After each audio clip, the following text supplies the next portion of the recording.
The coffee splashed across the marble floor, dark liquid seeping into the cracks as silence fell over the bustling cafe. James Parker stood between the trembling barista and the red-faced businessman, his weathered hands steady. Despite the tension crackling through the air, he had no idea that the woman watching from the corner table would change his life forever, or that her net worth exceeded the GDP of small countries. If you've ever believed that one moment of courage can alter your destiny, this story will show you just how true that can be. Like and subscribe to see more incredible stories of fate, kindness, and unexpected second chances that prove life's most beautiful moments often arrive when we least expect them. James hadn't planned on being a hero. That Wednesday morning, he'd barely planned on being awake. "Daddy, you promised chocolate milk," his 6-year-old daughter, Lily, had reminded him, tugging at his wrinkled shirt as he fumbled with his keys. Single parenthood had become his identity 3 years ago when cancer took his wife, leaving behind medical bills that still haunted his mailbox and a daughter whose smile somehow made the struggle worthwhile. "I know, sweetheart. We'll stop a brute awakening on the way to school," he promised, calculating whether the $4.50 splurge would mean skipping lunch again. The mental math of poverty had become second nature. The coffee shop had been unusually crowded. Business people in tailored suits, tapping impatiently on phones worth more than James's monthly rent. He'd felt out of place in his faded jeans and the flannel shirt he'd worn twice that week already, but Lily's small hand in his gave him the only validation he needed. That's when he'd heard it, the raised voice cutting through the ambient chatter. "Are you completely incompetent?" I said. "No, foam. This is the second time." The man loomed over the counter, designer watch glinting as he gestured wildly at a young barista whose name tag read Sophie. Her eyes were wide, hands trembling as she stammered an apology. "I'm so sorry, sir. I'll remake it right away." "Sorry doesn't cut it when I'm already late for a meeting that's worth more than you'll make in a year." The businessman slammed his hand on the counter, causing several customers to flinch. James had felt Lily's grip tighten on his hand. He'd seen that look of fear before in the hospital waiting rooms, in the mirror during those first months alone. Before he could second guess himself, he'd stepped forward, gently moving Lily behind him. "Hey man, take it easy," James had said, his voice calm but firm. "She's doing her best." The businessman had turned, eyes narrowing as he assessed James's worn appearance. "Mind your own business. This doesn't concern you. Actually, you're scaring my daughter and probably everyone else in here. So, it does concern me." James had stood taller, shoulders squared. "It's just coffee. Not worth making someone's day miserable over." What happened next was what caught the attention of the woman in the corner, Elise Montgomery, though James wouldn't learn her name until much later. The businessman had grabbed his rejected latte and made a motion as if to throw it at the barista. Without hesitation, James had stepped directly in the line of fire, blocking Sophie completely. The coffee had splashed across the floor instead, missing everyone but creating the dramatic puddle that now spread between them. "Get out," James had said quietly, "before I forget that my daughter is watching." Something in his tone, perhaps the absolute certainty in it, had made the businessman falter. After a tense moment, he'd muttered a curse, grabbed his briefcase, and stormed out, the bell above the door jangling violently in his wake. The cafe had erupted in scattered applause. Sophie had thanked him profusely, insisting on giving Lily her chocolate milk for free. James had helped clean up the spill, waving off praise with embarrassment. He hadn't noticed the woman watching him intently from the corner, her untouched Americano growing cold as she observed every detail of the interaction. "That was really brave, Daddy," Lily had whispered as they left, chocolate milk mustache adorning her upper lip. "Not brave," he'd corrected gently. "Just right. We always stand up for people who need help, remember." He dropped Lily at school and headed to his job at the construction site, already dreading the 12-hour shift ahead. The incident at the coffee shop quickly faded from his mind, replaced by more pressing concerns like how to pay for Lily's upcoming school field trip and weather the strange noise. In his ancient Toyota would finally signal its demise. James had no way of knowing that Elise Montgomery had followed him out, noting the construction company logo on his battered pickup truck. No way of knowing that while he spent the day hauling lumber and checking blueprints, she was researching everything about him, his history, his struggles, his character. No way of knowing that the simple act of defending a stranger would set in motion events that would transform his life in ways he couldn't imagine. Elise Montgomery hadn't always been a billionaire. Born to a single mother who worked 3 jobs, she'd clawed her way through college on scholarships and determination, eventually building a tech empire that revolutionized sustainable energy. At 42, she had everything money could buy and nothing that truly mattered. Her penthouse felt empty, her achievements hollow.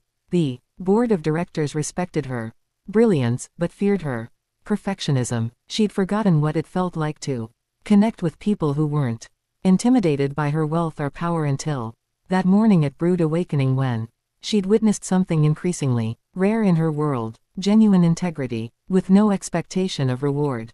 3 days after the coffee shop incident, James received a call from a law firm he'd never heard of requesting a meeting. His first thought was that someone was suing the construction company. His second, more terrifying, thought was that it had something to do with Lily's mother's medical bills, which he was still paying off in small, painful increments. "Mr. Parker, I assure you, this is a matter that could be very beneficial to you," the crisp voice on the phone had insisted. "Ms. Montgomery simply wishes to discuss a potential opportunity." Curiosity had won out over suspicion. The following afternoon, he'd arranged for Lily to stay with a neighbor and found himself in a gleaming downtown office building that made him acutely aware of the dirt under his fingernails. The receptionist had led him to a conference room where a woman sat alone, studying documents spread across the polished table. She'd looked up when he entered, and something in her expression had shifted. Recognition perhaps, or confirmation. "Mr. Parker, thank you for coming. I'm Elise Montgomery." He hadn't recognized her at first. In the coffee shop, she'd been just another customer in the background. Here, in a tailored suit with an air of unmistakable authority, she seemed like a different person entirely. "You can call me James," he'd said automatically, accepting her handshake. Her grip was firm, confident. "I'm sorry, but I'm not sure why I'm here. Please sit." She gestured to a chair. "I was at Brood Awakening 3 days ago. I saw what you did for that barista." James had felt heat rise to his face. That it wasn't anything special. Anyone would have done the same. "That's where you're wrong," Elise had replied, her voice softening. "Most people wouldn't have intervened. They would have recorded it on their phones perhaps, but not stepped into the conflict themselves." She'd paused, studying him, especially not someone who clearly has enough challenges of their own. The observation had made him uncomfortable. "Look, Miss Montgomery, I appreciate the recognition, I guess, but I really should get back to work. I'm on my lunch break." "I understand. I'll be direct." Then she'd straightened a stack of papers. "I own Montgomery Sustainable Technologies. We're expanding our operations, and I'm looking for someone to head our new community outreach division. Someone with integrity, compassion, and practical experience with the challenges facing working families." James had blinked, certain he'd misunderstood. "And you think that's me? Because I stopped some jerk from throwing coffee at a barista? Because you showed character when you thought no one who mattered was watching?" She'd corrected. "I've done my research, Mr. Parker. You've raised your daughter alone since your wife passed away. You work 60-hour weeks to make ends meet. You volunteer at the community center teaching woodworking to at-risk youth despite having barely any free time yourself." His discomfort had deepened. "You investigated me. I investigated a potential employee," she'd countered smoothly. "The position pays $120,000 annually to start with full benefits, including health insurance, child care assistance, and a college fund for your daughter." The figure had hit him like a physical blow. It was nearly 3 times what he currently made. Enough to move out of their cramped apartment. Enough To stop choosing between electricity and groceries at the end of each month. Enough to give Lily the life his late wife would have wanted for her. This can't be real, he'd said finally. People don't just offer jobs like this to strangers. I didn't offer it to a stranger. I offered it to you specifically because of what I observed. Elise had leaned forward. James, I built my company from nothing. I know talent and character when I see it. The skills for this position can be learned. The integrity required cannot. He'd left that meeting with a contract to review, his head spinning. That night, after tucking Lily into bed, he'd sat at their small kitchen table reading through the documents until his eyes burned. It seemed legitimate, more than legitimate. It seemed like salvation, but something had nagged at him, a suspicion he couldn't shake. The next morning, he'd called the law firm back. I'd like to meet with Ms. Montgomery. Again, he requested. There are some things I need to understand before I can accept. The second meeting had been at a small park near his apartment. His choice, not hers. Elise had arrived, looking somewhat out of place in her business attire among the playground equipment and picnic tables, but she'd agreed to his terms without hesitation. Why me? He'd asked bluntly as they sat on a bench watching children play. The real reason, not the corporate line, about integrity and character. Elise had been silent for a long moment, watching a father push his daughter on a swing. When I was 8, she'd finally said, my mother and I were evicted from our apartment. We lived in our car for 3 weeks. One night, it was pouring rain, and the car wouldn't start. A stranger stopped to help us, a man who clearly didn't have much himself. He not only fixed our car, but gave my mother the name of a shelter that eventually helped us get back on our feet. She turned to face him directly. That man changed our lives with a simple act of kindness. He didn't know my mother would eventually get her degree or that I would create a billion-dollar company. He just saw people who needed help and did what he could. And you think I'm like him? James had asked quietly. I think you're someone who does the right thing even when it costs you something. That's rare, especially in my world. Her professional veneer had cracked slightly. The truth is, my company needs someone like you, someone who understands struggle firsthand, someone who can help us create programs that actually make a difference instead of just looking good in annual reports. He'd considered this watching a little girl about Lily's age climb determinedly up a slide. And if I say no, then I'll respect your decision and wish you well. She'd smiled slightly, though I admit I'd be disappointed. 2 weeks later, James Parker had started his new position at Montgomery Sustainable Technologies. The transition hadn't been easy. He'd felt out of place among executives with MBAs and designer wardrobes.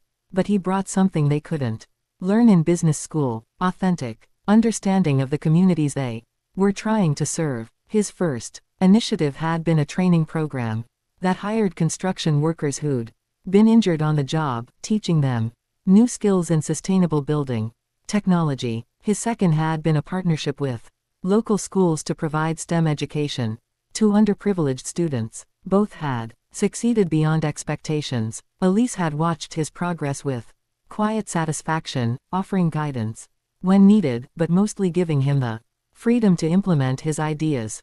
Their professional relationship had been respectful, productive, and increasingly complicated by an undeniable personal connection neither had anticipated. Daddy, is Ms. Montgomery your girlfriend? Lily had asked one evening, 6 months after he'd started the job. Elise had joined them for dinner at their new apartment, a modest but comfortable place closer to both work and Lily's school. James had nearly choked on his water. No, sweetheart. Montgomery is my boss, but she comes to dinner a lot, and you smile different when she's here. Lily had tilted her head thoughtfully. Mom would want you to be happy. You know. From across the table, Elise had caught his eye, a faint blush coloring her cheeks. Neither had addressed the moment directly, but something had shifted between them that night, an acknowledgement of possibilities neither had dared consider before. Their worlds couldn't have been more different. Elise moved in circles of influence and wealth that James could barely comprehend. James understood struggles and Sacrifices that Elise, despite her childhood experiences, had left behind long ago. Yet in each other, they found something increasingly precious: authenticity. "You're the only person who isn't intimidated by me," Elise had confessed.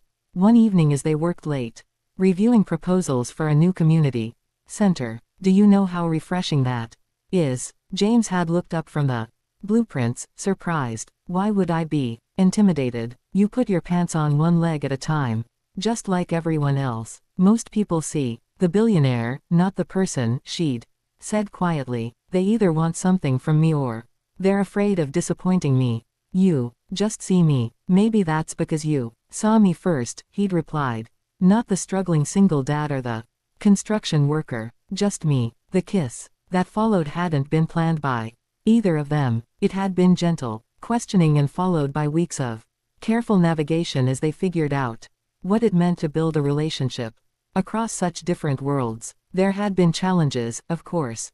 The board of directors had raised eyebrows at their CEO dating an employee, however qualified. The press had been less subtle with headlines questioning Elise's judgment and James's motives. Lily had adjusted to the changes with the resilience of childhood, though she'd needed reassurance that Elise wasn't trying to replace her mother. Nobody could ever take Mom's place, James had explained, sitting on the edge of Lily's bed one night. But maybe there's room in our hearts for Elise, too, in a different way. What do you think? Lily had considered this seriously. "I think Mom would like Elise.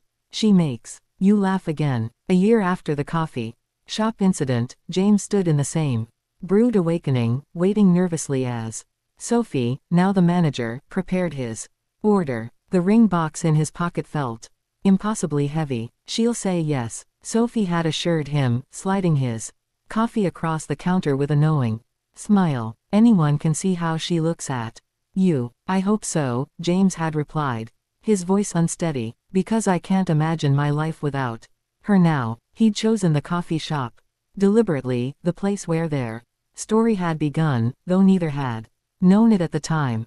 Elise had arrived precisely at noon, elegant as always, but with a softness to her that few people besides James and Lily ever witnessed. "This is a surprise," she'd said, kissing him lightly. "I thought we were meeting at the office to review the quarterly reports." "Change of plans," he'd replied, guiding her to a table in the corner, the same one she'd been sitting at that fateful day. "I wanted to bring you back here." Understanding had dawned in her eyes. "Where it all started, where you saw me," he'd corrected gently, "and where I didn't see you, not yet." He'd taken her hand across the table, aware of Sophie watching from behind the counter and several other customers pretending not to notice. "Elise, before I met you, I was surviving, not living. Every day was about making it to the next, keeping Lily safe, trying to honor the memory of the life I'd lost." His voice had wavered slightly. "You didn't just offer me a job. You offered me a chance to believe in possibilities again." He'd slid from his chair, then, kneeling beside the table as he'd pulled the ring box from his pocket. The cafe had fallen silent. "I don't care about the money or the company or what anyone thinks about us. I care about the woman who saw something in me when I couldn't see it myself. The woman who makes Lily laugh and who challenges me every day to be better." He'd opened the box, revealing a ring that had taken him months to save for, even with his new salary. "Elise Montgomery, will you marry me?" Her eyes had filled with tears, a vulnerability she rarely showed in public. "Yes," she'd whispered, then louder, "Yes." The cafe had erupted in applause as he'd slipped the ring onto her finger. "Sophie, ha."